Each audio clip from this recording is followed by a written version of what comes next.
नमस्कार, आप देख रहे हैं रिप्रेजेंट इंडिया न्यूज़ और मैं हूं मनीषा श्रीवास आपके साथ। छत्तीसगढ़ क्रांति सेना के प्रमुख अमित बघेल द्वारा सिंधी समाज के इष्टदेव श्री भगवान झूलेलाल जी पर अभद्र व आपत्तिजनक टिप्पणी की गई, जिसके बाद नीम का पत्ता कड़वाए, मुर्दाबाद मुर्दाबाद, मुर्दाबाद मुर्दाबाद, जिसके विरोध में देश भर में व नागपुर के जरीपटका क्षेत्र में भारतीय जनता पार्टी के व्यापारी आघाड़ी के अध्यक्ष विकी कुकरेजा के नेतृत्व में अमित बघेल के खिलाफ निषेध कार्यक्रम का आयोजन किया गया। अपने धर्म छोड़ करके अपने धर्म में शामिल कर रहे, तब तू खड़ी करे और उत्तराखंड पाना इष्टदेव झूलेलाल जी आरती करना दे।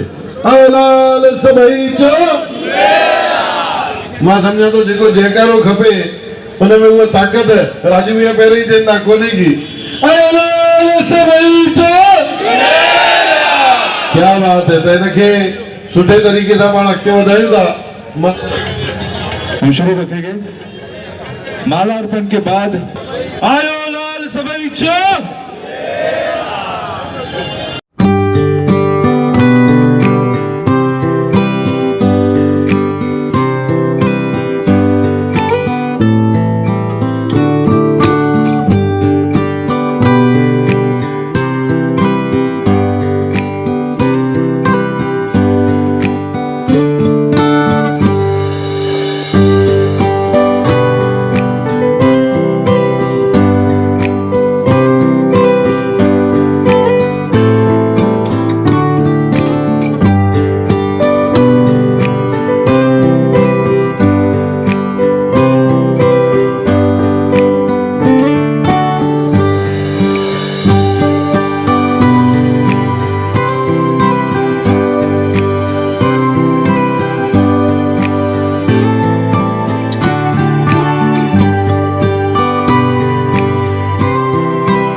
नागपुर में जो हमारे सिंधी समाज के लिए अभद्र टिप्पणी करने वाले रायपुर के छत्तीसगढ़ का नपुंसक गलत मानसिकता वाला अमित बघेल जो छोटू भैया नेता है, मुझे लगता है शायद छोटू भैया नेता भी नहीं है। उसने सिंधी समाज अग्रवाल समाज के लिए जो अशोभनीय टिप्पणी की है उसका विरोध दर्शाने के लिए आज नागपुर शहर सिंधी समाज यहाँ इकट्ठा हुआ है। हमारे सभी संतगण, पंचायतें, दरबारें और सभी संस्थाएं मिलकर हमने आज ये निषेध का कार्यक्रम रखा हुआ है। हम सरकार से मांग करते हैं ऐसी नपुंसक विचारधारा वाले अमित बघेल के ऊपर तुरंत कार्रवाई हो, या हम माननीय प्रधानमंत्री जी के नाम से पत्र ले रहे हैं। यहाँ जितने लोग आए हैं वो सब साइन करने वाले हैं। छत्तीसगढ़ के सम्माननीय मुख्यमंत्री जी के नाम से हम सिग्नेचर ले रहे हैं। महाराष्ट्र के मुख्यमंत्री जी को हमने निवेदन किया है कि तुरंत छत्तीसगढ़ के गृह मंत्री और मुख्यमंत्री से बात करके ऐसे नालायक छोटू भैये अमित बघेल को तुरंत गिरफ्तार किया जाए। पूरे देश में विदेश में जन आक्रोश है कि ऐसे फालतू की बातचीत करने वाले व्यक्ति किसी समाज के लिए बात कर रहे हैं। यह देश के द्रोही है, समाज के द्रोही है और समाज के विरोध में बात करने वाले व्यक्ति, इनका यह सब बात करने के पीछे का एक मोटिव है। मोटिव यह है कि इन्होंने खुद की टीआरपी बढ़ाने के लिए यह कार्य किया हुआ है। हम सब ऐसे फालतू की टीआरपी लेने वाले व्यक्ति को छोड़ेंगे नहीं, कानूनी प्रक्रिया के अंदर जाएंगे और कानूनी प्रक्रिया के तहत इन सब का विरोध करते हुए इनको जेल पहुंचाएंगे। जेल पहुंचाने के बाद भी हम शांत नहीं बैठेंगे। हमने तय करके रखा है पूरे देश में इतना ये व्यक्ति का विरोध करेंगे कि उनके घर के लोग भी जो है वो उसको घर से निकाल देंगे कि भैया ये फालतू की विचारधारा करने वाले व्यक्ति हमको नहीं चाहिए। यहाँ तक कि हमारा समाज तैयार है, हमारे युवा साथी तैयार है। मैं आप सभी पत्रकारों से निवेदन करता हूँ, इसको इतना नीचे तक लेके जाइए कि उसके घर के लोग उसका विरोध करें, तब तक हमको शांत नहीं बैठना है। जौहर पार्टी छत्तीसगढ़ का अध्यक्ष जो है वो कह रहा है कि सिंधी अतिक्रमण भी कर रहे हैं। रायपुर के कटोरा तालाब में उन्होंने अतिक्रमण किया है, इस पर आप क्या कहेंगे? सरनानी जी, आपने अच्छा विषय लिया। ऐसी कोई बात नहीं है। सिंधी समाज सिंध से अखंड भारत के एक हिस्से से दूसरे हिस्से में आया है और यहाँ आकर अपनी मेहनत से कितनी तकलीफें दुख सह के आज हमने अपने आप को एस्टेब्लिश किया है। सरकार को हम वो व्यक्ति है, कुछ नहीं मिलने के बाद भी, अपना स्टेट नहीं होने के बाद भी, कुछ नहीं होने के बाद भी आज देश के जीडीपी में सिंधी समाज का सबसे बड़ा योगदान है। ये सब नपुंसक मानसिकता वाले व्यक्ति का विचारधारा हो सकती है। हमने हमारे पैसों से सामाजिक संस्थाएं खड़ी की है, हमने हमारे पैसे से समाज को देने का काम किया है। अस्पताल हो, शिक्षा का क्षेत्र हो, बड़े बड़े अलग अलग जगह पर रहने के जगहें बना के लोगों को वहाँ पर आरोग्य में सहयोग करने के लिए अगर अग्रणीय तौर पर किसी ने काम किया है तो सिंधी समाज ने किया है। मैं स्पष्ट कर देना चाहता हूँ, ये फालतू की मानसिकता है और इसको हम छोड़ेंगे नहीं। अंत तक उसकी ऐसी हालत कर देंगे कि उसको समझ में आ जाएगा उसका क्या हश्र है। महाराष्ट्र के मुख्यमंत्री से आपकी इस विषय पे क्या चर्चा हुई है?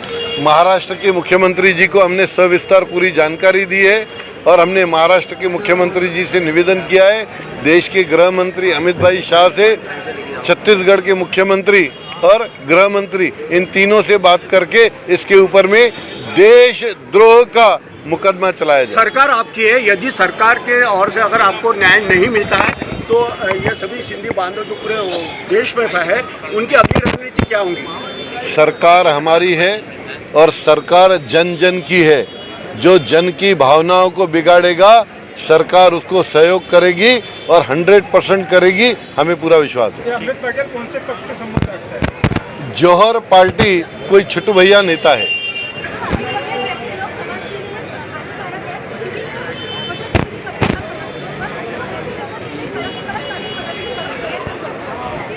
ये बहुत अच्छा आपने विषय छेड़ा है। ये क्या है, इसके अंदर में कानूनी प्रक्रिया में समाज के विरोध में बोलने वाले के लिए कोई कानून नहीं है। इसके कारण अभी तक के इतने दिन हो जाने के बाद भी वो स्वतंत्रता घूम रहा है। हम बिल्कुल मांग कर रहे हैं इसके ऊपर में कानून बने और बिना किसी कारण के समाज को डिस्टर्ब करने वाले ऐसे देशद्रोहियों के ऊपर एक ऐसा कानून बने जिनके ऊपर तुरंत एक्शन हो सके। सिंधी युवाओं में काफी जोश देखा जा रहा है, कहीं ये हिंसा न कर बैठे, ऐसे में आप उन्हें क्या संदेश देंगे? सिंधी कभी हिंसा नहीं कर सकता, हमेशा अपने आपे में रहकर काम करना उन्होंने सीखा है। किसी ने हमारे भावनाओं को छेड़ा है, इतना आक्रोश बनता है। चुनाव आ रहे हैं, उसका ये कोई चुनाव का विषय नहीं है, ये हमारी भावनाओं का विषय है। महाराष्ट्र में चुनाव हो रहा, राजस्थान में तो नहीं हो रहा। इससे ज़्यादा जोश राजस्थान में है, गुजरात में है, मध्य प्रदेश में। आप मिसलीड करने का काम मत करिए। बहुत बहुत धन्यवाद।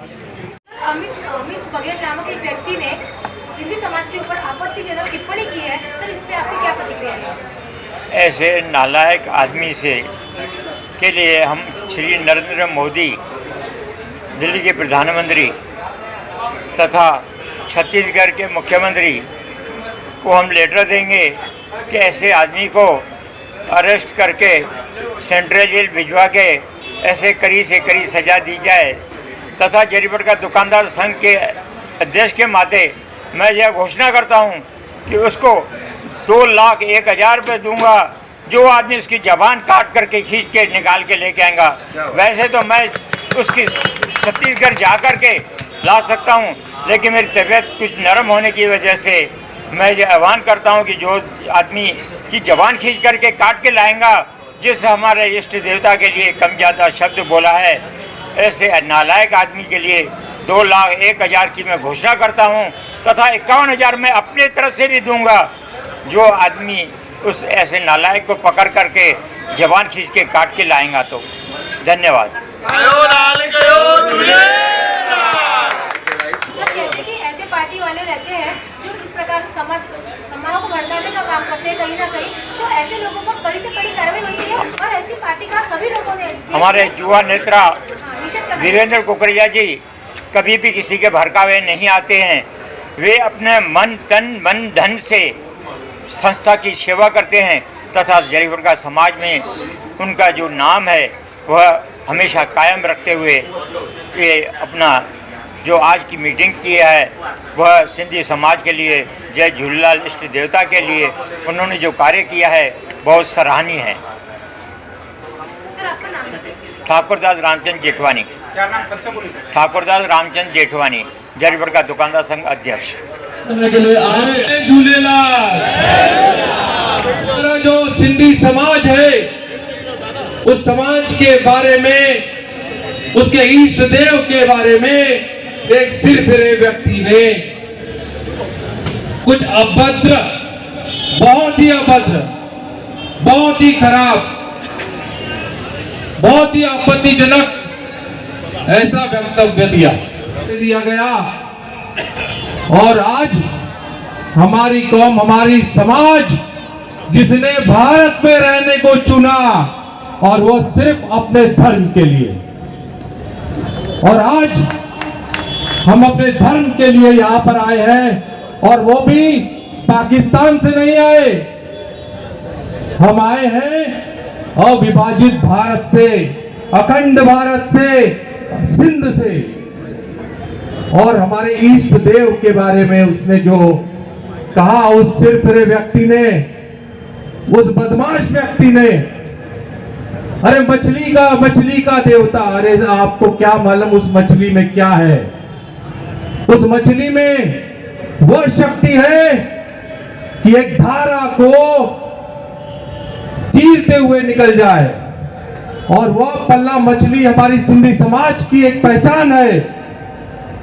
और साथ ही साथ हमारे सिंधी समाज को ललकारने वाले उस व्यक्ति को जितनी सजा मिले उतनी कम है।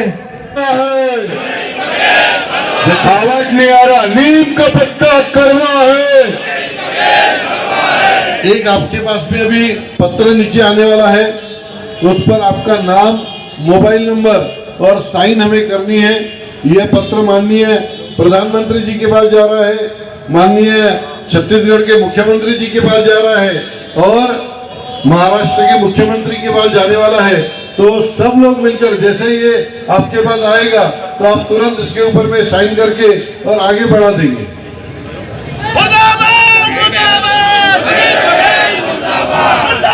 ध्यान रखिए कि आप अपना वहाँ पर